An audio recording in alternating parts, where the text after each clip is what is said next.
안녕하세요. 저는 30대 후반의 남자입니다. 제게는 너무나도 비참하고 원통스러운 일이 있습니다.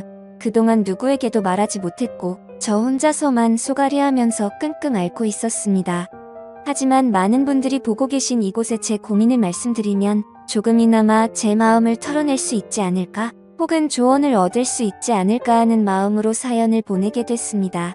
지금부터 제 인생 모조리 박살나게 만든 이야기 털어놓을게요. 제 부모님은 젊은 나이에 저를 낳으셨습니다. 어머니가 20살이셨고 아버지가 21살 때 저를 낳으셨다고 하더군요. 원래는 그때 당시 밤낮으로 바쁘게 장사를 하고 있던 시기여서 저를 의도적으로 낳으려고 했던 건 아니었다고 합니다. 그렇게 계획도 없이 갑작스럽게 저를 임신하셨고 저를 낳게 되었습니다. 저는 바쁜 부모님을 대신해 어릴 때부터 성인이 될 때까지 할머니 손에서 자랐습니다. 그래서 저는 부모님보다는 사실 할머니를 부모님처럼 모시며 커왔었고 제게는 누구보다도 부모님 두 분의 사랑이 애틋했습니다. 그나마 어머니는 최대한 시간을 내서 저와 놀아주셨지만 무뚝뚝한 아버지와는 일반적인 가정에 비하면 조금은 더 어색한 사이였죠. 게다가 부모님과 제 나이차가 많이 나지 않다 보니 학창시절에 어딜 가서 제 나이 듣고 부모님 나이 들으면 다들 놀라워하시곤 했습니다. 그땐 몰랐습니다. 젊은 부모님을 가지고 있다는 게 이런 비극의 시초가 될 줄은 꿈에도 생각하지 못했습니다. 아무쪼록 저는 고등학교를 졸업하자마자 우연치 않게 아는 분의 소개로 배시를 시작하게 됐습니다. 제 직업의 특성상 한번 배를 타고 바다를 나가면 짧게는 3개월 정도 걸렸고 길게는 반년 이상 바다에 나가고는 했습니다. 그리고 육지로 들어와봤자 보통 짧게는 2주 안팎으로 머물렀고 길게 있어봤자 2달 정도만 쉬다가 다시 바다로 나갔습니다.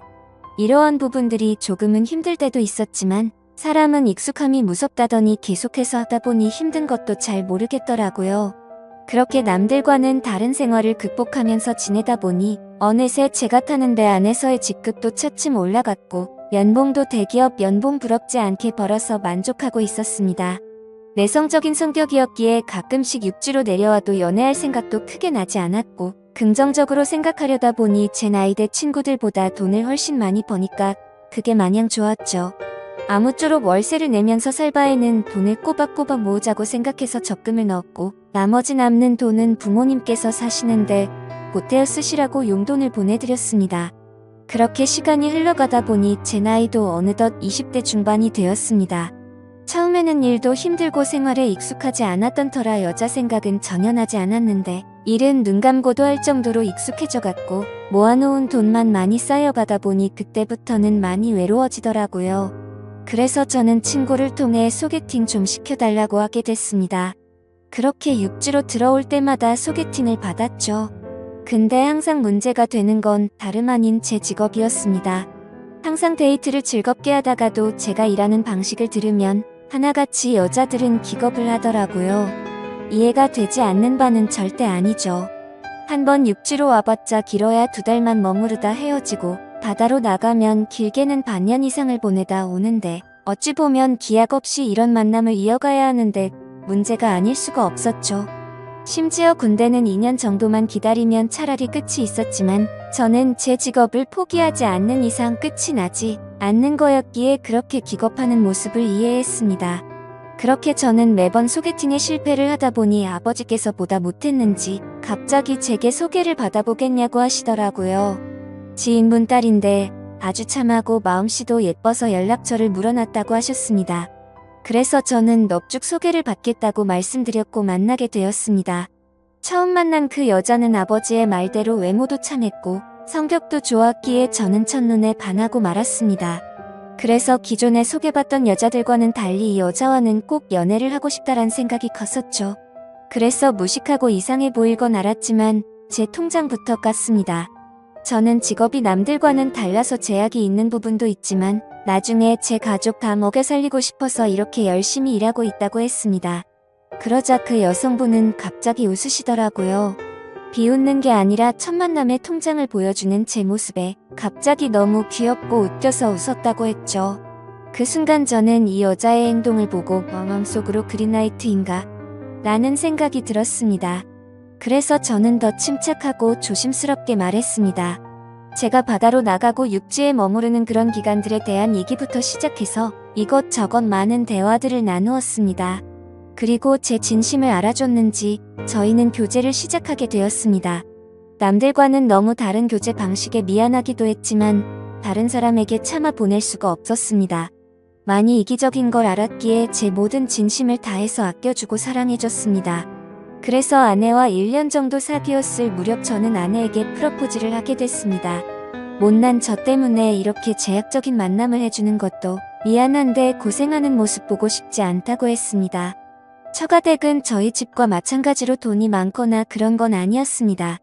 평범하게 직장 생활을 하고 계신 장인어른과 가정주부로 살아오신 장모님이셨죠. 그리고 제 아내는 공부에는 별 관심이 없었지만 지방 대학을 나와서 중소기업에서 격리로 일을 하고 있었습니다. 근데 회사에서 집까지 왕복 2시간이 넘게 걸리는 거리라 늘 마음이 쓰였습니다. 그래서 저는 그런 아내를 더 편하게 해주고 싶은 마음과 평생을 함께하고 싶은 마음에 결혼하자고 하게 되었던 거죠. 하지만 예상대로 아내는 쉽사리 수락을 하지 않았습니다. 제가 싫지 않고 만나서 함께 있으면 너무 행복하고 좋은데 바다로 한번 나가면 너무 오랫동안 못 보는 게 어느 정도 걸린다고 하더라고요. 근데 평생 그럴 걸 생각을 하니 생각할 시간이 필요할 것 같다고 했습니다. 그래서 저는 지금처럼 연애를 하면 내가 육지로 나와서도 우리는 약속 시간을 정해서 서로 만나고 또 다시 집으로 헤어지고 하는 거 시간이 아깝지 않냐고 했습니다. 함께 같이 살면서 조금이라도 더 오랫동안 계속 붙어 있는 게 좋지 않겠냐고 말했죠. 그리고 제 진심을 담아서 말했습니다. 출퇴근하느라 고생하는 것도 그만했으면 좋겠고 하루라도 빨리 우리를 닮은 아기를 낳아서 더 행복한 가정 만들고 싶다고요. 그러자 아내는 고민 끝에 결국 제 프러포즈를 수락해줬습니다. 그렇게 저희는 서둘러서 양가 어른분들을 모시고 상견례를 마쳤고 다음에 육지로 돌아왔을 때 결혼하기로 날짜까지 정하게 됐죠. 참으로 미안했습니다. 제가 신혼 준비를 도와주지 못해서 아내는 제 어머니와 같이 대부분의 결혼식 준비를 함께하게 되었고 그러는 과정에서 친엄마 친딸처럼 친해졌더라고요. 그래서 저는 아내와 상의 끝에 저희 부모님을 모시고 함께 지내기로 했습니다. 아무래도 제가 자리를 비운 사이 혼자 쓸쓸히 지낼 아내를 생각하니 마음이 쓰이더라고요. 그렇게 저희는 결혼식을 하게 되었고 참 감사하게도 저희는 허니문 베이비가 생기게 되었죠. 저는 바다에 나가 있었고 아내의 임신 소식을 듣자마자 너무 신이 나서 같이 일하는 동료들에게 실컷 자랑을 했고 참 많이 행복했습니다. 저는 기대에 부풀어 행복한 가정을 꿈꾸며 열심히 돈 벌자라는 마음으로 즐겁게 뱃생활을 했습니다. 그렇게 시간은 흘렀고 제 아내는 세상 누구보다 예쁜 딸아이를 출산하게 됐죠. 정말 어릴 적부터 꿈꾸던 가정을 만들고 있는 것 같아서 눈물나게 행복했고 제 인생에 아내와 딸만 있으면 그 어떤 일도 다 할 수 있겠다고 생각했습니다. 그리고 앞으로 아이가 생겼는데 분가를 하는 게 좋을지 물었습니다. 아내는 제 말처럼 혼자 지냈으면 무섭고 외로웠을 것 같다며 부모님과 지내는 게 지금은 생각보다 좋다고 만족해 하더라고요. 저희 부모님도 아내가 참 예쁘고 일도 잘해서 너무 사랑스럽다고 칭찬 일색이셨고 같이 지내면서 손주도 보면 좋을 것 같다고 하셨습니다. 그렇게 저는 모든 것이 다 완벽하다고 느끼고 있었습니다. 하지만 그 완벽한 날들은 오래가지 못했습니다. 정말 슬프게도 제 어머니가 갑작스럽게 교통사고로 돌아가셨습니다. 길을 가다가 급히 무단횡단을 하시다가 달려오던 차에 치여서 세상을 떠나시게 된 거죠. 그때는 어머니를 잃은 슬픔에 잠겨 다른 생각들은 전혀 할 수가 없었습니다. 그로 인해서 앞으로 벌어질 비참한 비극은 생각조차 못했습니다. 어머니를 잃은 슬픔에 잠시 일을 쉬었고 저는 다시 저희 가정을 먹여 살리기 위해 다시 배를 타기 시작했습니다. 그래서 그날부터 저희 집에는 제 아버지와 아내 그리고 딸아이만 있었죠. 어머니를 잃게 됐지만 아버지는 생각보다 괜찮으셨고 제 아내는 우울 증세가 올 정도로 많이 슬퍼했습니다. 친엄마처럼 따르고 지냈었기에 정말 많이 힘들어 하더라고요. 그래서 저는 아내가 걱정되어서 시간이 날 때마다 연락을 했고 아내는 걱정 말라며 괜찮게 지낸다며 시아버지 또한 잘 지내고 있다고 하더군요. 그런 모습에 저는 점점 아내의 우울 증세가 나아지고 있구나 하고 안심을 했습니다. 그렇게 제 어머니가 떠나가신 지 1년이란 시간이 지났습니다. 제가 다시 바다로 떠난 지 얼마 안 되어서 아내는 임신을 했다고 연락이 왔습니다. 그때도 첫 아이를 가졌을 때처럼 저는 정말 미친 듯이 기뻤습니다. 하늘나라로 가신 어머니가 저희 슬프게 지내지 말라고 선물로 아이를 보내줬다고 생각했습니다. 그날은 어머니 생각이 더 많이 나서 눈물로 밤을 지새웠던 것 같아요. 시간이 또 빠르게 흘러갔고 제 아내는 둘째로 사내 아이를 출산하게 됐습니다. 저는 제 어깨가 더 무거워졌지만 행복했습니다. 사랑하는 아내와 제 2명의 자식들을 위해선 못할 게 없었으니깐요. 이 세 사람을 제 인생의 축복이라고 생각하고 사명감을 갖고 더욱 열심히 살았습니다. 그런데 뭔가 이상한 점이 분명히 있었습니다. 제가 한 번씩 육지에 머무를 때를 생각해보면 아버지는 둘째 아들을 유독 좋아하셨습니다. 첫째 손녀를 낳았을 때는 보여주신 적 없던 모습들을 종종 보여주셔서 뭔가 이상했죠. 손녀 때는 그냥 좀 시큰둥하시던 분이 둘째는 너무 사랑스럽게 대하시기에 저는 단순히 딸이 아니라 사내 아이라서 저렇게 좋아하시는 건가라고 생각했었습니다. 그러던 어느 날 제 인생에서 가장 비참하고 충격적인 순간의 날이었습니다. 날씨가 좋지 않은 바람에 저희는 예정보다 일찍 하선을 하게 되었습니다. 그래서 깜짝 놀래켜주고 싶은 마음에 미리 연락 없이 즐거운 마음으로 집으로 향했죠. 그때 시간은 한창 아이들이 유치원에 가 있을 시간이었습니다. 저는 저를 보고 반가워할 아내를 상상하며 현관문 비밀번호를 누르고 들어갔습니다. 그런데 뭔가 느낌이 쎄하더군요. 문을 열자마자 아내가 반가워하면서 뛰쳐나올 거라 생각했는데 아무 말도 없이 안방에서 조용한 인기척만 들리더군요. 설마 아내가 딴 남자와 불륜 짓을 하는 건가라는 생각에 극도로 심장이 쿵쾅거렸습니다. 불길한 예감을 안고 그대로 신발도 벗지 않고 달려들어가서 안방문을 벌컥 열었습니다. 아니다 다를까. 불길한 제 예감은 적중했고 제 예상대로 아내는 바람을 피우고 있었습니다. 근데 더 충격적인 건 진짜 상상조차 못한 현장을 목격했기 때문이죠. 저는 아내가 바람을 피워서 다른 남자를 집안에 끌여들였구나 생각만 했지 제 아내와 함께 있었던 상대가 제 아버지일 거라고는 감히 상상조차 하지 못했습니다. 안방문을 여니 아버지와 아내는 다급하게 옷을 입고 있었고 저와 눈이 마주쳤는데 저는 정말 어떤 심정이 들었을까요? 너무 충격을 받은 저는 그 자리에서 주저앉았습니다. 생전 처음 알았습니다. 사람이 얼마나 충격을 받으면 주저앉는지를 말이죠. 멍하니 넋없이 아무 말도 못하고 있었습니다. 조금 뒤에 아버지라는 가면을 쓴 그 인간은 아무 말도 안 하고 도망치듯이 집 밖으로 나가버리더군요. 그리고 제 아내는 옆으로 다가와서 미안하다며 한 번만 용서해 달라고 빌고 있는데 그때 기분은 너무 불쾌해서 목소리조차 듣기가 싫더라고요. 제 옆에서 울면서 아내는 제게 말했습니다. 시어머니가 돌아가시고 너무 우울해서 매일같이 너무 슬펐다고. 근데 제가 옆에 없으니까 병원까지 다닐 정도로 심해졌답니다. 그렇게 외로움이 극에 달했을 때 아내는 시아버지와 매일 같이 술을 마시게 됐고 어느덧 술 기운에 자신도 모르게 실수를 하게 되었고 그 이후로는 누가 먼저라고 할 것도 없이 자연스럽게 이런 관계가 됐다고 했습니다. 당연히 이런 말도 안 되는 상황이 잘못된 건 알고 있었고 잘못된 상황을 바로 고쳐보려고 노력을 해봤었답니다. 하지만 아무리 노력해봐도 이미 엎질러진 물은 수습이 되지 않았다네요. 그래서 아내에게 언제부터 이런 짓거리를 했냐고 물었습니다. 시어머니 돌아가시고 6개월 정도 지나서부터였다고 하더군요.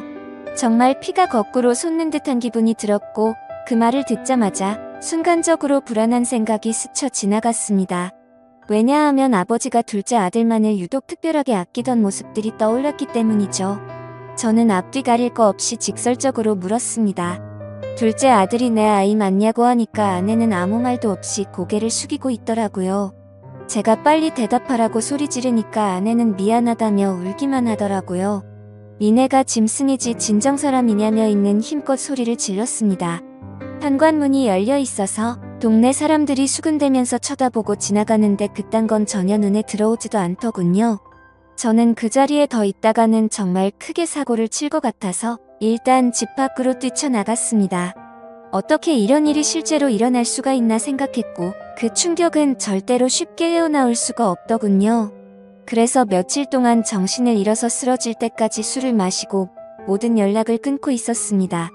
그 힘든 와중에도 어떻게 해야 하나 현실적인 생각들을 하게 되더라고요.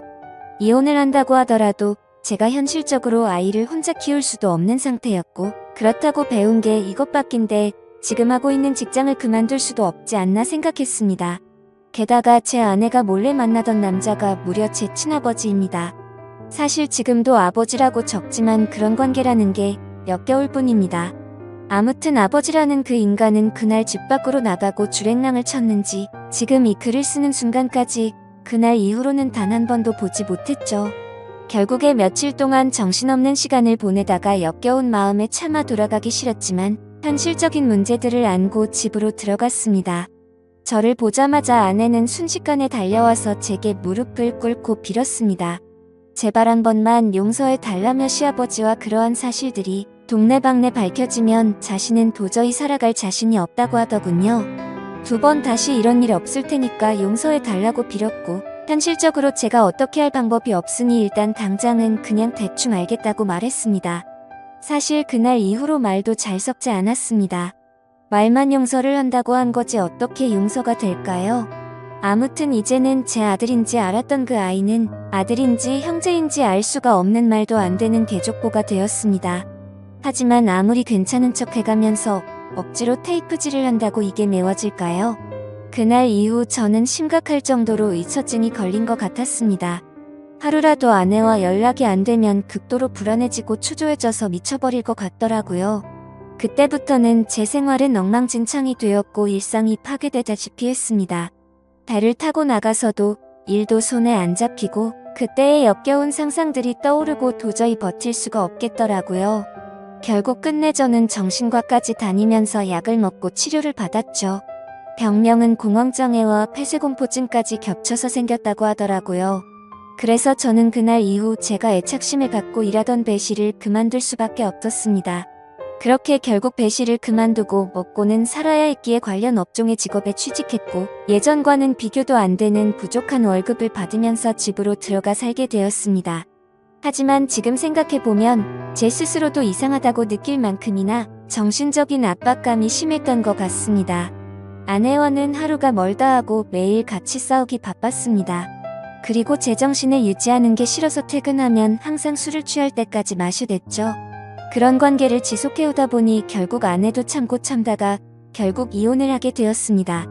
아이들은 아내가 데리고 살기로 했고 저는 너무 괘씸한 아내에게 양육비는 1년치만 주겠다고 했더니 아내는 아무 말도 하지를 못하더군요. 그렇게 저희는 이혼을 하게 되었고 벌써 2년이라는 시간이 지났습니다.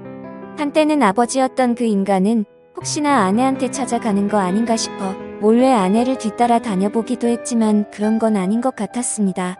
이제는 그 인간이 죽었다고 하더라도 전혀 슬플 것 같지도 않고 평생 보고 싶은 생각이 단 1%도 없습니다. 요즘에는 알고 보니 제 아내였던 사람은 아이들 키우느라 일을 하는데 형편이 너무 어려워서 말이 아니라고 하더군요. 지금은 시간이 지나가다 보니 조금은 신경은 쓰이기도 하고 이렇게 제가 행복하게 생각했던 가정이 무참히 끝나버리는 게 맞나 싶기도 합니다. 근데 그런 생각이 들면서도 제 아버지란 인간과 함께 있었던 아내를 죽을 때까지 잊을 수가 없을 텐데 섣불리 판단하는 게 절대로 안 되네요. 여러분들이라면 어떻게 하실 것 같나요? 저보다 인생 경험도 많으시고 훌륭한 분들이 많으실 것 같아서 여쭤보고 싶습니다. 댓글로 생각을 남겨주시면 제가 어떻게 결정할지 큰 도움이 될 것 같습니다. 감사합니다.